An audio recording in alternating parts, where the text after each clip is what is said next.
We are allowing wolves in sheep's clothing into the church in the name of forgiveness, in the Mhm. name of repentance, in the name of grace and mercy, Yeah. and we're putting them in contact with our children way, way, way, way too early before they even demonstrate fruit. Yeah.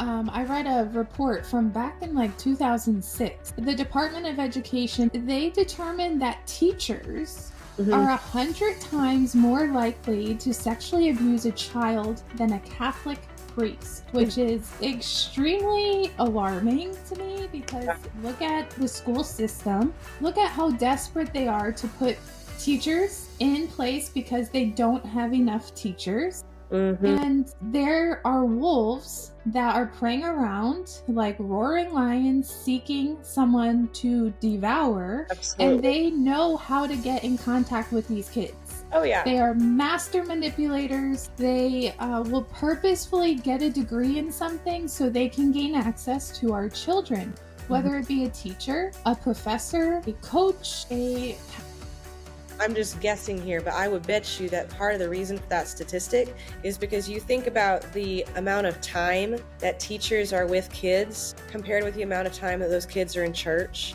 So you've got the teachers with them 5 days a week. That priest or pastor or elder, whoever, is with them 1 day a week, 2 days a week. So the opportunity for someone in the school system to abuse is literally 5 times. It's just 5 times the amount. Yep. So of course, anytime you've got, well, one thing that I like to say is where there are people, there is evil. Anywhere you've got opportunities for evil, evil will happen. And that's one of the things that I know we've talked about a lot with church leaders is you've got to have safety standards in place. You've got to have a child protection policy, an abuse prevention policy.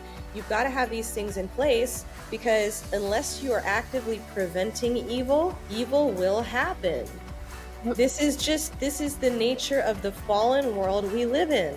It's like you wouldn't, take up an offering and then leave the offering plates sitting out in the atrium where anybody can walk by and just grab a handful of dollar bills. You wouldn't do that because it's nuts. And it's literally, it's So much. crazy. And so why would we treat our kids with less regard we would our money?